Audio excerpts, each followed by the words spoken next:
Yorobun, urun mukbangan, observasi dan wawancara implementasi kurikulum Merdeka. Yara! Halo semuanya, Assalamualaikum warahmatullahi wabarakatuh. Pada hari ini kami akan mempresentasikan tentang hasil observasi dan wawancara kami tentang implementasi kurikulum Merdeka di SMPN 8 Mataram dan SMAS NW Mataram. Saya Rabiatul Hikmah sebagai moderator yang akan memandu penjelasan kita pada hari ini. Dan berikut adalah para pematerinya. Mari kita sama-sama perkenalkan. Saya Elda Anissa Febrianti sebagai pemateri pertama. Dan saya Inayatul Karimah sebagai pemateri kedua. Halo, saya Rinzal Seribu Ati sebagai pemateri ketiga. Saya Dunia Masna Ayu sebagai pemateri keempat. Nah, selanjutnya yaitu pengertian dari P5 dan karakteristiknya. P5 adalah suatu pendekatan pembelajaran berbasis proyek atau project based learning yang direncanakan untuk mengutamakan atau menguatkan karakter dan kompetensi siswa sesuai dengan nilai-nilai Pancasila. Nah, inti dari P5 ini adalah mata pembelajaran melainkan kegiatan pembelajaran yang bersifat lintas disiplin atau melalui proyek-proyek tematik. Siswa dianjurkan untuk memecahkan masalah di sekitarnya, mengembangkan keterampilan dan pada akhirnya membentuk karakter yang mencerminkan 6 ini ada 6 bukan?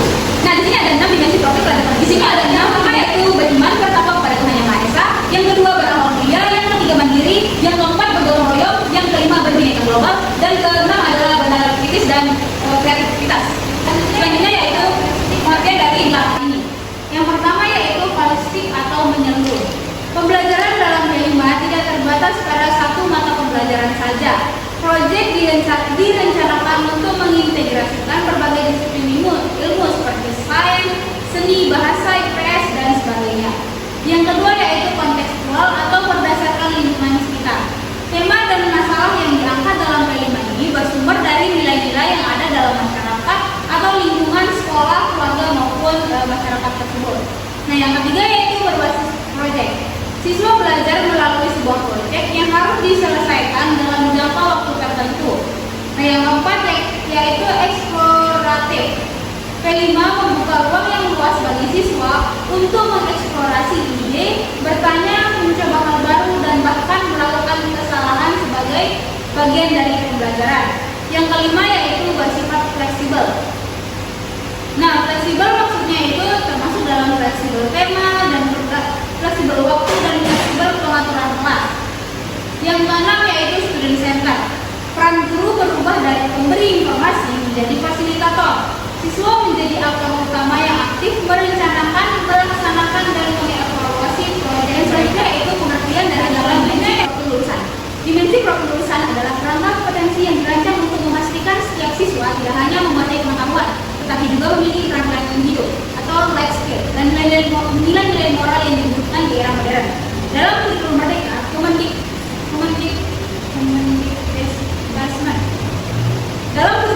Kemendikbudrismen memperkenalkan 8 dimensi profil lulusan sebagai hasil dari pendekatan deep learning. Nah, selain itu, deep learning sendiri bukan sekedar metode pembelajaran, melainkan sebuah filosofi pendidikan yang menekankan pembelajaran berkesadaran, bermakna, dan menggembirakan. Artinya, siswa tidak lagi hanya menghafal materi, tetapi benar-benar memahami, merasakan, dan mengimplementasikan ilmu dalam kehidupan sehari-hari. Nah, berikut adalah 8 dimensi profil lulusan. Yang pertama yaitu keimanan dan ketakwaan kepada Tuhan. Yang kedua, kewarganegaraan. Yang ketiga, benalar kritis. Yang keempat, kreativitas. Yang kelima, kolaborasi. Yang keenam, kemandirian. Yang ketujuh, kesehatan fisik dan mental. Dan yang terakhir adalah komunikasi. Mungkin itu saja yang dapat saya sampaikan. Saya ucapkan terima kasih. Baik, di sini saya sebagai pemateri ketiga akan menyampaikan hasil observasi sekolah, di mana sekolahnya yaitu SMPN 8 Mataram dan SMAS NW Mataram. SMPN 8 Mataram lingkungan sekolah bersih, nyaman, dan ramai. Terdapat taman kecil di tiap depan kelas. Siswanya antusias, ramah, dan aktif dalam pembelajaran. Secara sosial, mereka terlihat akrab satu sama lain.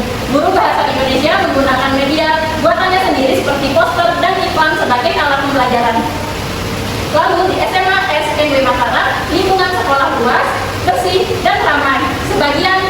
Bagian dari pondok pesantren, fasilitas seperti kolam air mancur, dan berjuga untuk siswa tersedia.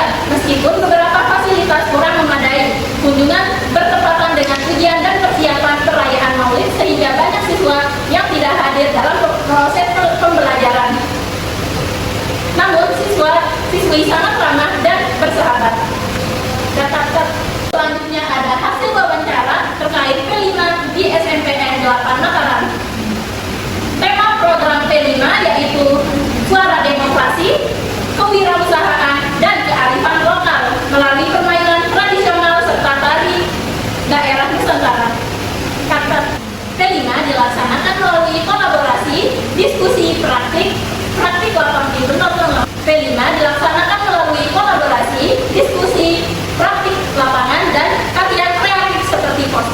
video, atau drama. Lalu, untuk visinya sendiri yaitu membentuk pelajar Indonesia yang kompeten, berkarakter, dan P5 dilaksanakan melalui kolaborasi, diskusi, praktik lapangan, dan karya kreatif seperti poster, video, atau drama. Dan untuk visinya sendiri yaitu untuk membentuk pelajar Indonesia yang kompeten, berkarakter, dan berlandaskan nilai-nilai Pancasila. Di sini juga ada faktor pendukung dan penghambat. Pertama yaitu faktor pendukungnya, kepemimpinan sekolah, semangat guru, budaya positif, dan partisipasi siswa. Lalu faktor penghambatnya yaitu keterbatasan waktu, pemahaman guru yang beragam, serta motivasi siswa yang bervariasi. Guru menilai P5 efektif menumbuhkan karakter, kerjasama, dan kepedulian siswa. Siswa pun antusias dan menganggap P5 menyenangkan serta bermanfaat, meski berharap pendampingan dan pengelolaan waktu yang lebih baik. Terima kasih. Oke, langsung saja kita ke yang pertama, landasan dan waktu implementasinya. Kebijakan melakukan basic profil lulusan ini ditetapkan melalui Kemendikbudrisman No. 10 tahun 2025 tentang standar kelulusan standar kompetensi lulusan atau SKL sebenarnya, yang diundang pada tanggal 10 Juni 2025. Implementasinya di sekolah mulai diterapkan secara bertahap sejak tahun 2025 sampai dengan tahun 2026. Itu menggantikan fokus pada profil Pancasila atau disebut dengan P5 yang sebelumnya menjadi bagian dari kurikulum Merdeka. Selanjutnya kita akan ke pembagian kedua, yaitu rancangan penerapan. SMP 8 Mataram ini mengambil langkah awal dan memberikan sosialisasi kepada seluruh guru mengenai strategi penerapan dimensi barunya, menyelenggarakan workshop dan sumber eksternal untuk pendalaman materi. Cara kelembagaan membentuk tim khusus yang terdiri dari kepala sekolah, wakil kepala sekolah, dan perwakilan guru dan MDMP sosialisasi internal dengan melakukan rapat kerja, pelatihan, dan lainnya. Yang ketiga yaitu penerapan di sekolah. SMP 8 Mataram ini gurunya itu mengintegrasikan nilai-nilai dari 8 dimensi profil lulusan ke dalam pembelajaran sehari-harinya. Itu pendekatannya bukan dengan mengajar dimensi sebagai materi terpisah, tapi dengan menyisipkan dimensi dengan metode mengajar, pemberian tugas, dan teknik penilaian.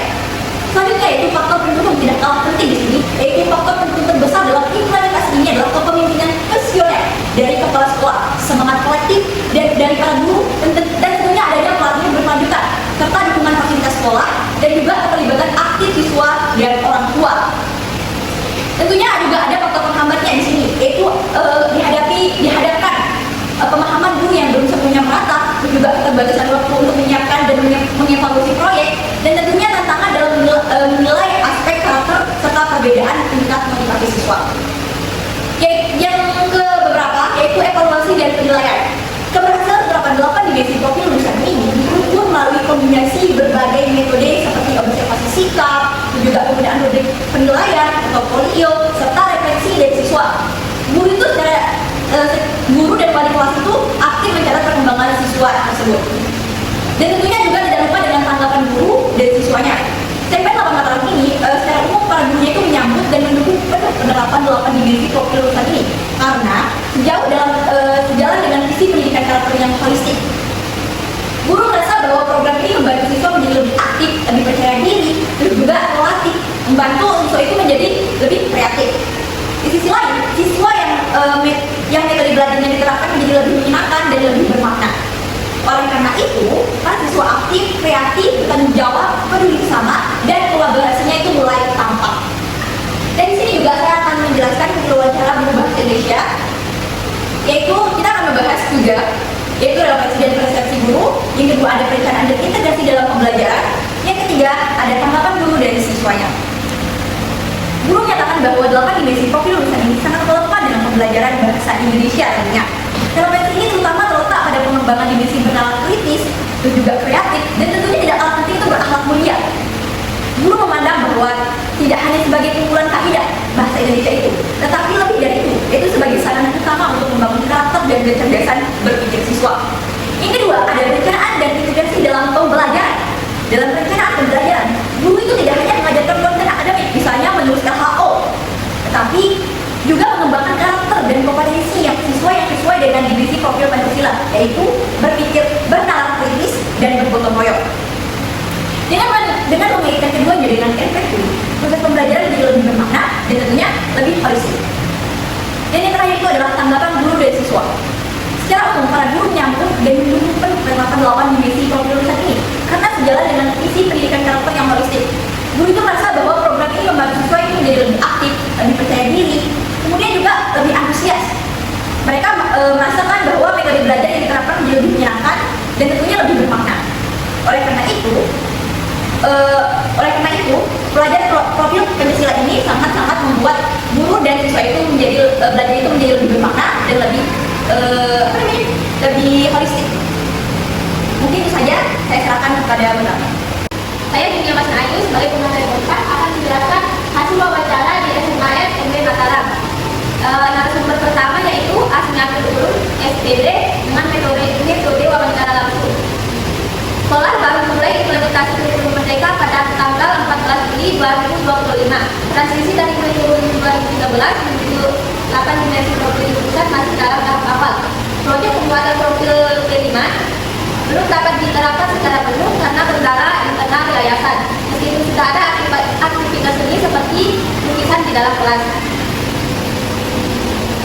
SMA SMB Mataram berpatokan pada deep learning. Sekolah telah melaksanakan workshop dan berbagai pelatihan untuk guru. Wakil kepala sekolah bagi kurikulum juga sudah membentuk kurikulum untuk mengintegrasikan 8 profil lulusan ini. Semua dimensi telah diterapkan dalam pembelajaran intrakurikuler dan ekstrakurikuler melalui berbagai kegiatan seperti gotong royong, senam, pembinaan infak, dan program hijau kebiasaan anak Indonesia hebat. Kegiatan ini dirancang untuk mengembangkan kemampuan kerjasama, diskusi, berpikir kritis untuk siswa. Dukungan yang direncanakan termasuk penyelenggaraan workshop dan sosialisasi tentang 8 dimensi profil lulusan ini, serta pelatihan untuk guru yang rencananya akan dilaksanakan pada bulan Oktober. Beberapa tanggapan yang dihadapi antara lain, belum adanya indikator keberhasilan yang jelas untuk menilai implementasi 8 dimensi ini. Wakil kepala sekolah yang masih baru dalam posisinya juga membutuhkan bimbingan yang lebih lanjut. Di sisi sarana prasarana terdapat keterbatasan LCD yang